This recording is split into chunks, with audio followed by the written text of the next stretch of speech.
ये दुखद है जो घटना हुई है। हमारे सांसद जियाउर रहमान जब संभल में ही नहीं थे और उसके बावजूद भी उन पर एफआईआर दर्ज करना, ऐसा उदाहरण कभी किसी को मिला होगा देखने को, सुनने को? एक पुलिस अफसर ये कह रहा हो कि नेता बनना छोड़ दो, नेताओं का सहारा लेना छोड़ दो, किसके लिए भाषा थी वो?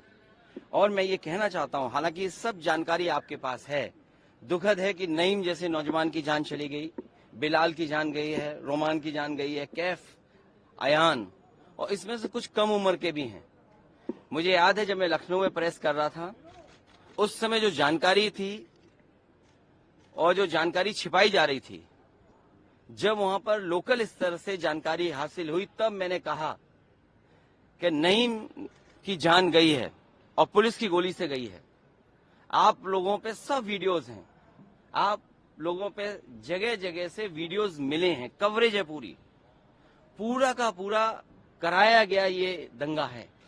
और किसने कराया? सरकार ने कराया, क्योंकि सरकार जो बेईमानी कर रही थी, सरकार जिसने वोट लूटा, सरकार ने जिसने मशीन पर ईवीएम की बटन बार बार पुलिस से दबाई, प्राइवेट ड्रेस में पुलिस लगाई, उस चुनाव में इनकी धांधली, इनकी चोरी न पकड़ी है, इसलिए जानबूझ करके संभल में घटना कराई है। और मैं पढ़ना चाहता हूं, संभल की शाही जामा मस्जिद के खिलाफ 19/11/2024 को सिविल जज चंदौसी संभल में एक याचिका डाली गई। कोर्ट ने दूसरे पक्ष की सुने बगैर उसी दिन 19/11/2024 को सर्वे के आदेश दे दिए। ताज्जुब तो इस बात का है कि ऑर्डर मिलने के बाद ही संभल के जिलाधिकारी, संभल के पुलिस अधीक्षक आदेश को पढ़े बगैर 2 घंटे बाद ही सर्वे के लिए पुलिस बल के साथ शाही जामा मस्जिद पहुंच गए। जामा मस्जिद की कमेटी, जनप्रतिनिधि, उलेमा इकराम, सभी अधिवक्ताओं ने सहयोग दिया। जिस समय पहली बार सर्वे हुआ है और कोर्ट के आदेश के बाद पूरा का पूरा सहयोग, जो भी वहां जिम्मेदार लोग थे, जो भी जिम्मेदार वहां पर मौके पे थे, सबने सहयोग किया। जिलाधिकारी संभल और पुलिस अधीक्षक संभल ने 2.5 घंटे सर्वे के बाद कहा, अब सर्वे पूरा हो चुका है और अब रिपोर्ट कोर्ट को भेज दी जाएगी। दिनांक 22/11/2024 फ्राइडे को जुम्मे की नमाज के लिए लोग नमाज अदा करने के लिए जामा मस्जिद पहुंचे, लेकिन पुलिस प्रशासन ने बैरिकेडिंग लगा दी ताकि लोग नमाज न पढ़ सकें। उसके बाद भी लोगों ने संयम बरता, नमाज अदा की और किसी प्रकार का विरोध प्रदर्शन नहीं हुआ, किसी तरह की विरोध नहीं हुआ। 29 तारीख को कोर्ट की अगली तारीख तय थी। शाही जामा मस्जिद की कमेटी और मुस्लिम समाज के सभी लोग कोर्ट के केस की पैरवी के लिए तैयारी कर रहे थे, परंतु दिनांक 23 तारीख को रात पुलिस प्रशासन द्वारा कहा गया कि 24 तारीख को यानी अगले दिन सुबह को दोबारा सर्वे किया जाएगा।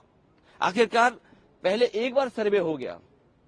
ये आदेश पुलिस प्रशासन को किसने दिया कि दोबारा सर्वे आपका होगा, जब पहले सर्वे में सब लोगों ने सहयोग मदद की, पूरा सर्वे हुआ, किसी को आपत्ति नहीं थी सर्वे पर, लेकिन जानबूझ करके आगे शाही जामा मस्जिद की कमेटी और अधिवक्ता ने कहा कि एक सर्वे तो मुकम्मल हो चुका है, अब दूसरे सर्वे की क्या आवश्यकता है। कोर्ट के आदेश का हमने पालन कर दिया, अगर दूसरा सर्वे करना है तो दोबारा आदेश करवाएं, कोर्ट के आदेश के बाद हम दोबारा सर्वे करा देंगे। लेकिन जिलाधिकारी संभल और पुलिस अधीक्षक संभल ने कोई सुनवाई नहीं की और तानाशाही दिखाते हुए और सुबह के वक्त से पहले शाही जामा मस्जिद आ गए। शाही जामा मस्जिद कमेटी और मुस्लिम समाज के लोगों ने फिर भी धैर्य रखा और दोबारा सर्वे के लिए अंदर ले गए। सर्वे के दौरान करीब 1.5 घंटा बाद जब जनता को सूचना मिली तो वो इकट्ठा होना शुरू हो गए। लोगों ने सर्वे का कारण जानना चाहा तो सर्कल ऑफिसर ने उनके साथ गाली गलौज की और लाठीचार्ज करवा दिया, बुरी तरह से जख्मी कर दिया। इसका विरोध करते हुए चंद लोगों ने पत्थर चलाए, जिसके बदले में पुलिस, सिपाही से लेकर अधिकारी तक ने अपने सरकारी और प्राइवेट हथियारों से गोलियां चलाई, जिसकी वीडियो रिकॉर्डिंग है, जिसके एवज में दर्जन लोग गोलियों से घायल हो गए। 5 मासूमों जो कि अपने घर से सामान लेने के लिए निकले थे, उनकी मृत्यु हो गई। संभल का माहौल बिगाड़ने में याचिका दायर करने वाले लोगों के साथ पुलिस और प्रशासन के लोग जिम्मेदार हैं। इनको निलंबित किया जाना चाहिए और हत्या का मुकदमा चलाया जाना चाहिए, जिससे कि लोगों को इंसाफ मिल सके और आने वाले समय में कोई इस प्रकार की संविधान के खिलाफ गैर कानूनी घटना को अंजाम न दे जा सके। और बीजेपी के लोग ये कह रहे हैं कि संभल को बांग्लादेश बनाना चाह रहे हैं। देखिए, अगर आप बीजेपी की बात मानोगे तो गड्ढे में गिरोगे जाके, बीजेपी की बात मानोगे तो खाई में गिरोगे। बीजेपी वालों से पूछिए, क्या चुनाव कराया था आपने उत्तर प्रदेश में? कोई ऐसा मुसलमान भाई नहीं था जिसको इन्होंने रोका ना हो। लाठी से, बंदूकों से गाली गलौज की इन्होंने। हम लोग लगातार कहते रहे और फिर बीजेपी के पास जवाब क्या, जब चुनाव आयोग को शिकायत की गई तो चुनाव आयोग ने खाना पूर्ति कर करके कुछ अधिकारियों के खिलाफ कार्रवाई की। क्या ये बता सकते हैं क्यों कार्रवाई हुई थी उनके ऊपर? क्या वोट रोकने का अधिकार था? क्योंकि वोट लूटने पे चर्चा न हो।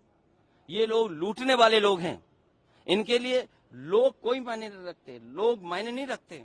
इन्होंने तंत्र से समर्थन लिया और तंत्र से ही अन्याय कर रहे हैं। उनका सीधा साधा फार्मूला है, पहले वो अन्याय करते हैं, अगर आप अन्याय का विरोध करोगे तो आप उन्हीं के अधिकारी आपके खिलाफ तमाम मुकदमे दर्ज करा देंगे। क्या जियाउल इस्लाम वहां थे? हमारे विधायक वहां थे और सांसद थे क्या वहां? जियाउर रहमान, कोई बता दे। वो बेंगलोर में थे, वो अपने कार्यक्रमों में थे, संभल में नहीं थे। और ये तो उत्तर प्रदेश के बारे में आपको नहीं पता, आप में से सब उत्तर प्रदेश के लोग हैं। अगर प्रेस के लोग भी सच दिखा दें तो उन पे भी कार्रवाई हो जाती है। और मैंने अपनी प्रेस कॉन्फ्रेंस में कहा था कि बीजेपी के नेता ने कपड़े उतार करके प्रेस को मारा था, पूरे कपड़े उतार दिए थे। क्या कार्रवाई हुई बताइए आप? क्या प्रेस के लोग सुरक्षित हैं यूपी में? और अपना चुनाव जो लूटा है उसको छिपाने के लिए इन्होंने, सरकार ने जानबूझ करके किया है। कुछ लोग तो ये कहते हैं कि साबरमती फिल्म देख करके उन्हें लगा कि उन्हें भी बड़ा नेता बनना है, इसलिए ये सब कुछ कराया गया है।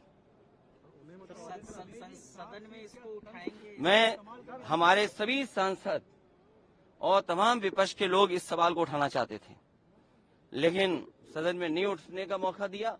कल भी नहीं मिलेगा मौका, जब मिलेगा तब ये सवाल उठाया जाएगा और हमारा डेलीगेशन भी जाएगा।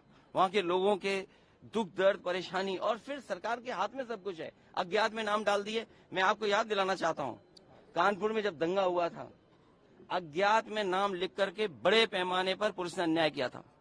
पुलिस ने लूटा था पैसा और पुलिस अधिकारी को उन्हें हटाना पड़ा था, और यही आरोप था उन पर कि उन्होंने पैसा ज्यादा लूट लिया। अब बोल दिया, इसके बाद क्या बोलेंगे? लोगों ने वोट नहीं डाला, तंत्र से ही उन्होंने वोट डाल दिया और तंत्र से ही रिकॉर्ड बना करके जीत हासिल कर ली। आज आप लोग इस मामले को लेकर आदित्यनाथ जी की तरफ इशारा है आपका? साबरमती सरकार करा रही है। और आपको बहराइच का नहीं पता, उन्हीं के विधायक ने बीजेपी के अपने कैडर के ऊपर एफआईआर लगाई, और एफआईआर में देखिए धाराएं क्या लगी हैं। जब बीजेपी का विधायक कह रहा है, बीजेपी के कार्यकर्ता नेताओं पे आरोप लगा रहा, और बाकायदा पीस कमेटियां बनती हैं, बाकायदा चीजें बातचीत से हल होती हैं। क्या जिलाधिकारी कप्तान ने कोई बातचीत की? जब उसका पक्ष तैयार था सर्वे के लिए, सर्वे आप कर लीजिए, आप रिपोर्ट लगा दीजिए। आप किसी की बात ही नहीं सुनना चाहते हैं कोर्ट में, आप अपनी मनमानी करना चाहते हैं। तो आखिरकार कौन निर्देश दे रहा है मनमानी के लिए? आखिरकार कहाँ ऐसी ताकत है जिसके आगे सब झुक रहे हैं और अन्याय कर रहे हैं? ये लगातार अन्याय उत्तर प्रदेश में हो रहा है। ये इसलिए हो रहा है क्योंकि अपनी नाकामी छिपाना चाहते हैं और सबसे ज्यादा कमजोर जो लोग हैं उनकी तरफ ही जाना चाहते हैं। धन्यवाद। इसी तो उन पे एफआईआर दर्ज क्यों हो गई या उनका नाम क्यों डाल दिया गया? मैं इसी संबंध में मिला हूँ। और अज्ञात में हजारों नाम डाल दिए, इसलिए डालेंगे दबाव बना लें। और पुलिस तो जानते हो कैसे काम करती है यूपी की। चलिए, बहुत धन्यवाद। हमें रास्ता दिखाओ।